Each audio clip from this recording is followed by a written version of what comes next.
ngasi October gi tang nipan thangje nomini umoro khara hungiba adu lingthokpa yare aduna ngasi lingthokke haina tokjabani matamjigi hoinadi khara thiengle haiba tare October November December haibasi Manipur gi hoinadi ningthamda changakpa matamnina ningthamdadadi morok amadi umorok pambi singi hoinadi mapangal sonba matamni aina longjariba leba asina phanglang lebakni phanglang sidokhibagi lebakni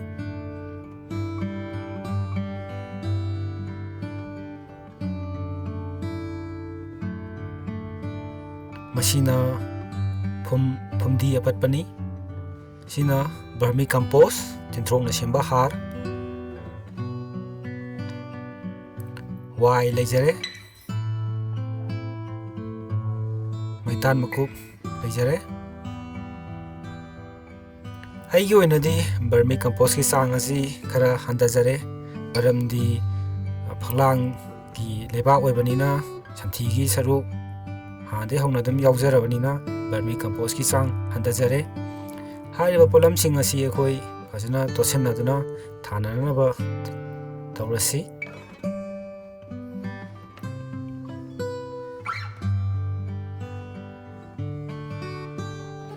hojek totpa loirabanina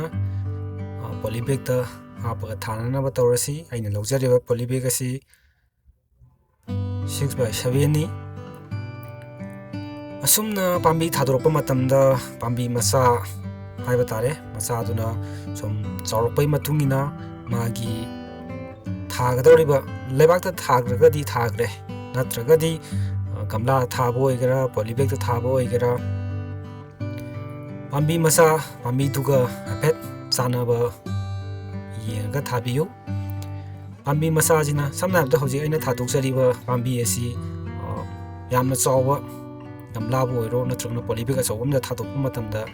sibagi chang yamna wangi maduna pambi duga chanaba yenga ka pambi duna chawrpai matungina magi thabamduju khaji khaji chawkhatpaduna hena phai maramdi pambi duna akhoi ising charakpa matamda magi pambi gi container haitare gamla do chawragadi maduduma akhoi ising thongna charakpa matamda ahen mai sing leihobaduna pambi gi mara patpagi sang yamna wangi maram asina pambi thadorpa matamda pambi masadagi achauba sumsum chawraga hongdorokpagi matungina magi container mai gamla doju masadagi khaji khaji sum chawhanbiro maduna pambi yu sibagi sang handai aduga ekoina tharakpa matamdasu gamla natrana polybag asi full da leba hapsan bigano yamdrabada insi makai muki sang khaga thamiramu masina ising charakpa amadi harnung hapakpa kholakpada yamna kudong chaba oiheli aduga yarikai koina pambi asi hongdoknaba honabada magi hanagi lebaktu kaihandanaba honabiu ai ani shuba pambi gi khara kaikre yaragadi asi kaihandabana hena phai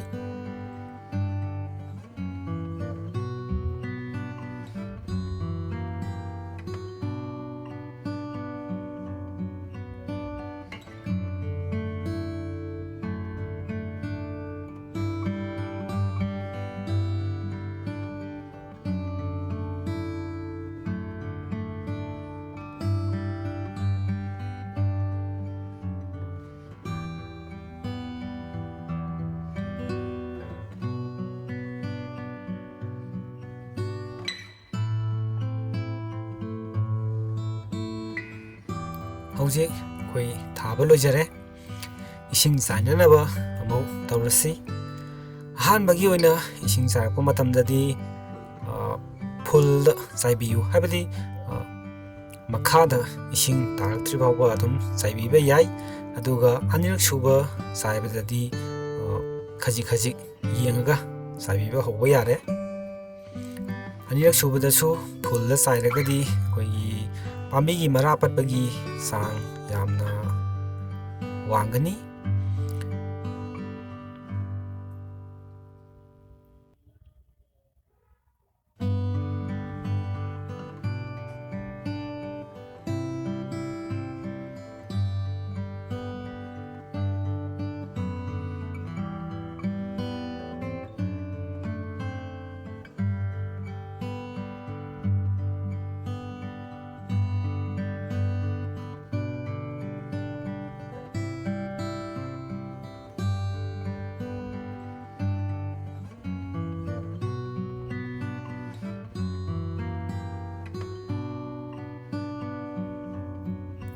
ꯑꯩꯈꯣꯏ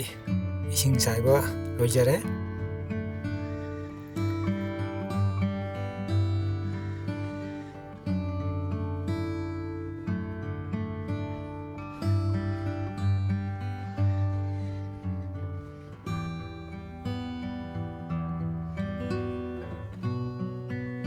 ꯉꯁꯤ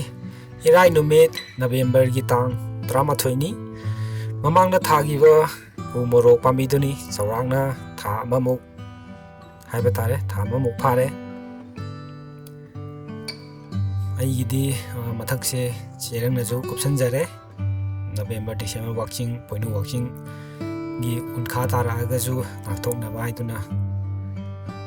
ꯃꯌꯥꯝꯁꯨ ꯑꯗꯨꯝ ꯀꯨꯞꯁꯟꯕꯤꯌꯨ꯫ ꯃꯁꯤ ꯀꯨꯞꯁꯟꯕꯁꯤꯅ ꯄꯥꯝꯕꯤ ꯃꯄꯥꯡꯒꯜ ꯍꯦꯟꯅ ꯂꯩꯕꯅꯤ꯫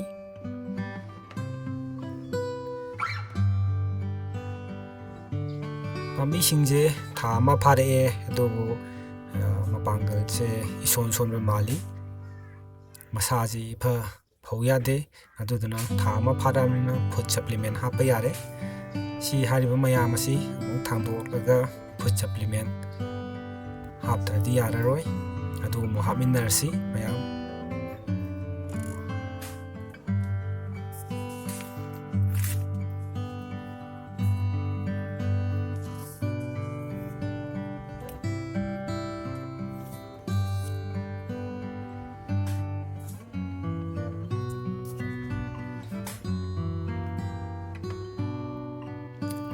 ꯍꯧꯖꯤꯛ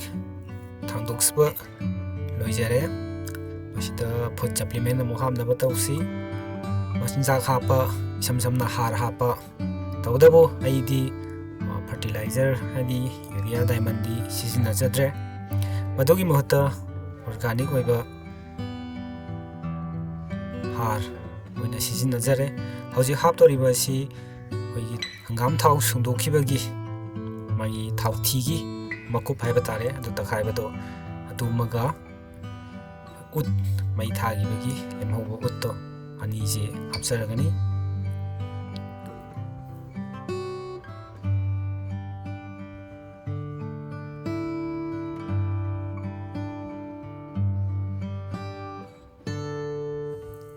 ꯍꯪꯒꯥꯝ ꯊꯥꯎ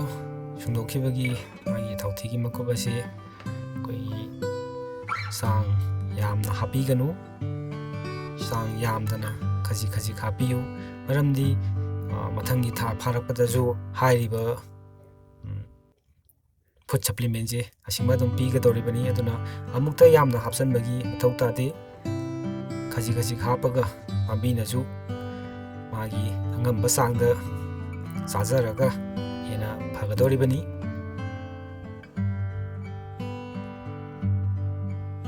ꯑꯩꯈꯣꯏꯅ ꯍꯥꯔ ꯍꯥꯞꯄꯛꯄ ꯃꯇꯝꯗ ꯄꯥꯝꯕꯤꯒꯤ ꯃꯈꯣꯡ ꯃꯌꯥ ꯅꯛꯅ ꯍꯥꯞꯄꯤꯒꯅꯨ꯫ ꯌꯥꯔꯤꯃꯈꯩ ꯄꯥꯝꯕꯤꯒꯤ ꯃꯈꯣꯡ ꯃꯌꯥꯗꯒꯤ ꯇꯞꯅ ꯍꯥꯞꯄꯤꯕꯅ ꯐꯩ꯫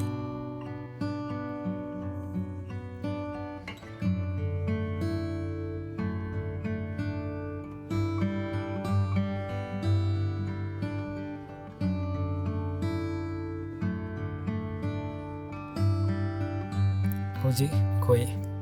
ꯍꯪꯒꯥꯝ ꯊꯥꯎ ꯁꯨꯡꯈꯤꯕꯒꯤ ꯃꯊꯤ ꯄꯥꯎꯗꯔꯗꯣ ꯍꯥꯞꯄ ꯂꯣꯏꯖꯔꯦ꯫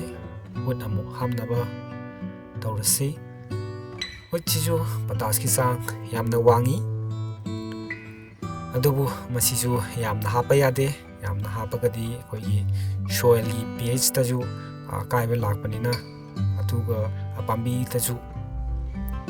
ꯄꯠꯄꯒꯤ ꯆꯥꯡ ꯋꯥꯡꯉꯛꯀꯅꯤ꯫ ꯑꯗꯨꯅ ꯌꯥꯔꯤꯈꯩ ꯑꯩꯈꯣꯏꯒꯤ ꯆꯥꯡ ꯌꯥꯝꯅ ꯍꯟꯊꯅ ꯍꯥꯞꯄꯤꯌꯨ꯫ ꯄꯣꯇꯥꯁꯁꯤꯅ ꯄꯥꯝꯕꯤꯒꯤ ꯃꯁꯥ ꯃꯎ ꯐꯍꯟꯕꯗ ꯌꯥꯝꯅ ꯆꯥꯎꯅ ꯃꯇꯦꯡ ꯄꯥꯡꯉꯤ ꯑꯃꯗꯤ ꯄꯥꯝꯕꯤꯁꯤꯒꯤ ꯃꯥꯒꯤ ꯏꯃ꯭ꯌꯨꯟ ꯁꯤꯁꯇꯦꯝ ꯍꯥꯏꯕ ꯇꯥꯔꯦ ꯃꯗꯨ ꯄꯥꯡꯒꯜ ꯌꯥꯝ ꯀꯜꯍꯜꯂꯤ꯫ ꯂꯣꯏꯅꯅ ꯍꯩ ꯄꯥꯜꯂꯛꯄ ꯃꯇꯝꯗꯁꯨ ꯌꯥꯝꯅ ꯃꯁꯤꯡ ꯌꯥꯝꯅ ꯄꯥꯜꯍꯟꯅꯕꯒꯤ ꯃꯆꯥꯛ ꯑꯃ ꯑꯣꯏꯍꯜꯂꯦ ꯍꯥꯏꯕ ꯇꯥꯔꯦ꯫ ꯑꯩꯈꯣꯏ ꯃꯈꯣꯡꯁꯦ ꯑꯃꯨꯛ ꯁꯣꯝꯅꯕ ꯇꯧꯔꯁꯤ꯫ ꯃꯈꯣꯡ ꯁꯣꯝꯅꯕ ꯑꯩꯅ ꯁꯦꯝꯖꯔꯤꯕꯁꯤ ꯌꯥꯝ ꯆꯝꯅ ꯑꯩꯈꯣꯏꯒꯤ ꯌꯨꯝ ꯁꯥꯕꯗ ꯁꯤꯖꯤꯟꯅꯕ ꯌꯣꯠ ꯑꯃ ꯅꯨꯡꯗꯪꯅ ꯁꯨꯗꯠꯂꯒ ꯍꯦꯛꯇ ꯁꯦꯝꯖꯕꯅꯤ꯫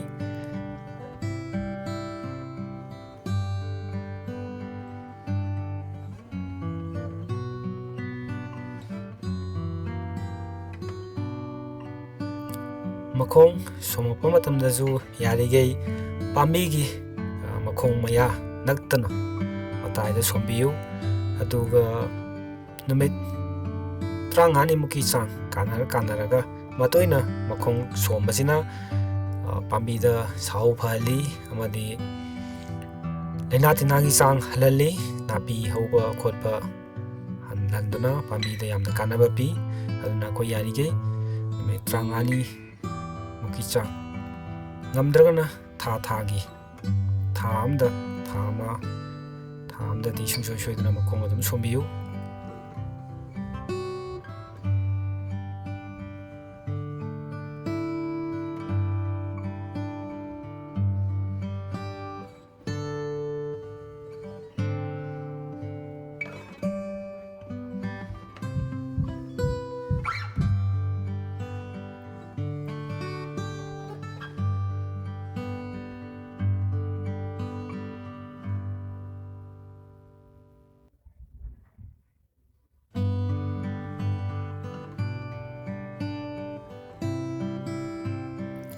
ꯑꯩꯈꯣꯏ ꯍꯧꯖꯤꯛ ꯃꯈꯣꯡ ꯁꯣꯝꯕ ꯂꯣꯏꯁꯤꯟꯖꯔꯦ꯫ ꯏꯁꯤꯡ ꯑꯃꯨꯛ ꯆꯥꯏꯅꯕ ꯇꯧꯔꯁꯤ꯫ ꯏꯁꯤꯡ ꯆꯥꯏꯔꯛꯄ ꯃꯇꯝꯗꯗꯤ ꯑꯩꯈꯣꯏ ꯍꯥꯟꯅꯒꯨꯝꯅ ꯐꯨꯜ ꯑꯣꯏꯅ ꯏꯁꯤꯡ ꯆꯥꯏꯕꯤꯔꯅꯨ꯫ ꯐꯨꯜ ꯑꯣꯏꯅ ꯆꯥꯏꯕꯤꯔꯒꯗꯤ ꯑꯩꯈꯣꯏꯅ ꯍꯥꯞꯆꯔꯤꯕ ꯃꯆꯜꯁꯤꯡ ꯑꯁꯤꯒꯤ ꯃꯆꯨꯝ ꯑꯁꯤ ꯏꯁꯤꯡꯗꯨꯅ ꯆꯦꯟꯊꯈꯤ ꯃꯇꯝꯗ ꯄꯨꯔꯒ ꯂꯣꯏꯅ ꯆꯠꯈ꯭ꯔꯅꯤ꯫ ꯄꯥꯝꯕꯤꯗ ꯀꯥꯟꯅꯕ ꯀꯌꯥ ꯐꯪꯉꯔꯣꯏ꯫ ꯑꯗꯨꯅ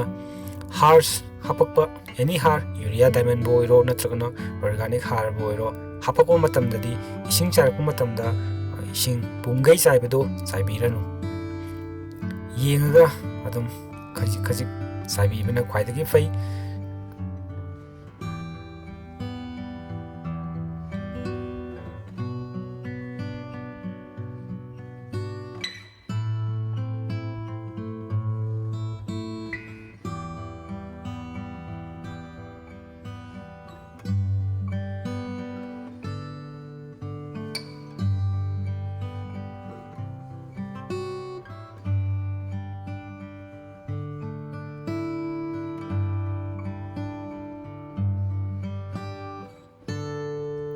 ꯑꯃꯅ ꯏꯁꯤꯡ ꯆꯥꯏꯔꯛꯄ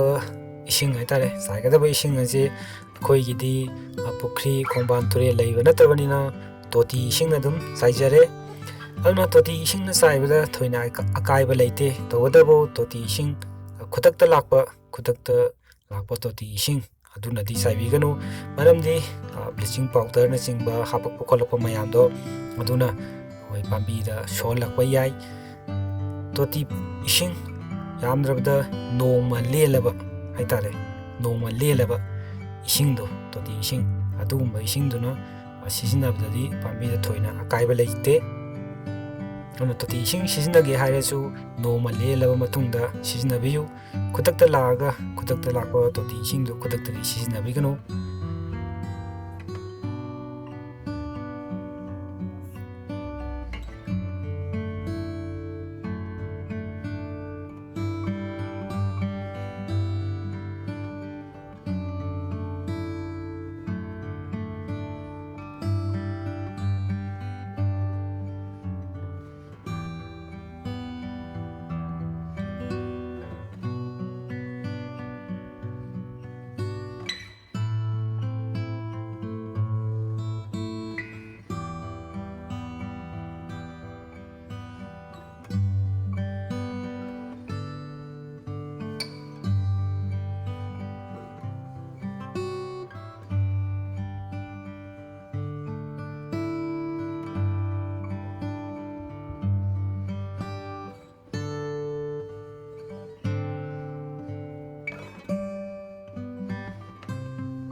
Ngasi Nomaijing Numit December gi tang 13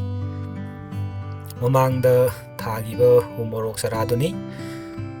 har hapo matungdadi tha amagi matungda sahau yamna phajare haitare laibuk phawadi hoji phawdi daina tina tadri thani shurabanina thani shubagi amuk magi food supplement haramo hapaji hariba umorok singasi amuk thangdare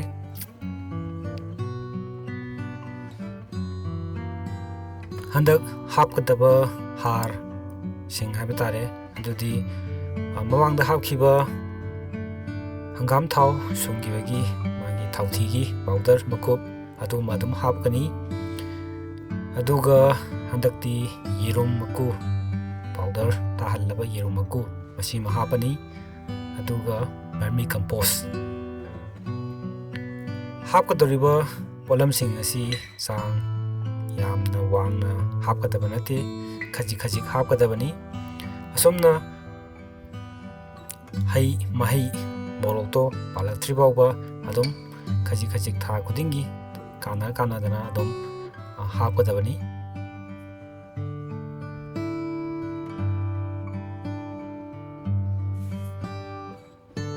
aduga marakta ising chairpa matamda ekoi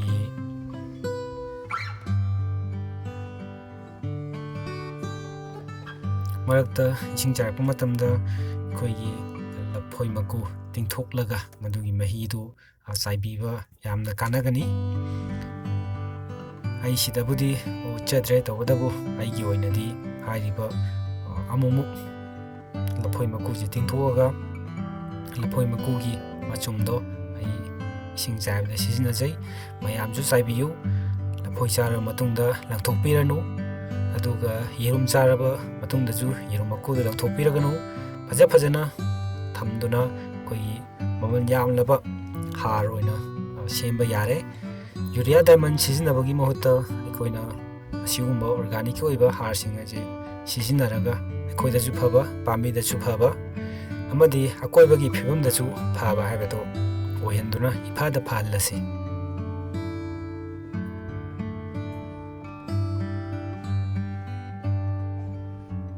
yerum makujiju sang yamna hapiganu aduga ising sairpa matamdaju mamangdaju haijagre har hapaba matungda ising sairpa matamda yamna thumna yam full loina saibiganu ising pit haiba tare matoina saibiyu haiba aduduna yerum makujiju ising matoina sairadi ising khajik matoina saitadi isingduna sumdarakpado pambina sumdarakpa khajik sumdarakpado pambina fajana adum lawsallaga yamna kanaba heli aikoina yamna saishallagadi ahenba ising chatkibaduda hariba machumsing jiju kanadabida adum satki aduna yarigedi ising chaibasi sida fajana saibinaba haijari aduga mana mathaksina punggang kangaba aduga makhadana isingi sangda yawba maram achina aikoina ising chairpa matamda pambigi mathakse ising kangi haidana ekta chaishanbiganu yarigei khudombina khudombina sarlama thingjallaga khudombigi changmukse thingjallaga ising yauribra yaudabra haibado yengbiyu matamduda ising yaudragadi ising fajana dum saibiyu natragadi mathakta kangjaragaju manungda ising yauragadi ising saibidabana phai madura chaishallagadi over watering oidana mara pambidugi mara patpagi sang yamna wangani laina tina tarakpagi sang wangani amna yarige ising saibase munna yengbiraga saibiyu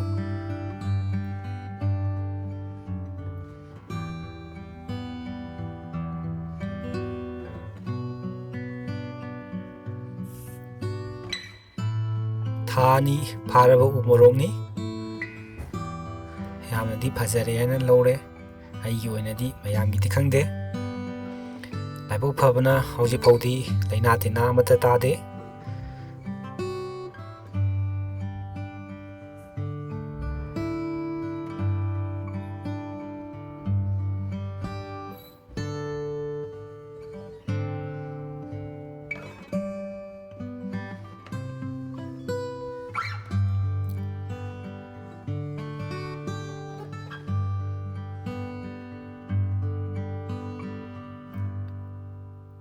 ꯎ ꯃꯣꯔꯣꯛꯀꯤ ꯋꯥ ꯈꯛꯇ ꯅꯠꯇꯅ ꯑꯩꯈꯣꯏꯅ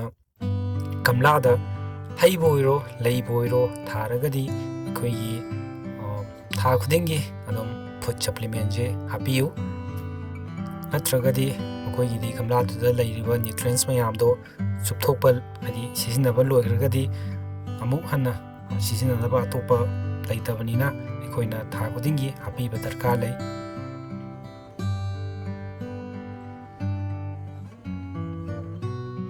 ꯂꯣꯏꯁꯤꯜꯂꯛꯄꯁꯤꯗ ꯑꯩꯈꯣꯏꯒꯤ channel ꯑꯁꯤꯕꯨ subscribe ꯇꯧꯕꯤꯗꯨꯅ ꯁꯧꯒꯠꯄꯤꯌꯨ ꯑꯃꯗꯤ video ꯑꯁꯤ ꯌꯥꯝꯅ ꯏꯟꯇꯔꯦꯁꯇꯤꯡ ꯑꯣꯏꯕ ꯀꯥꯟꯅꯕ ꯑꯣꯏꯌꯦꯅ ꯈꯜꯂꯒꯗꯤ ꯂꯥꯏꯛ ꯅꯝꯕꯤꯔꯝꯃꯨ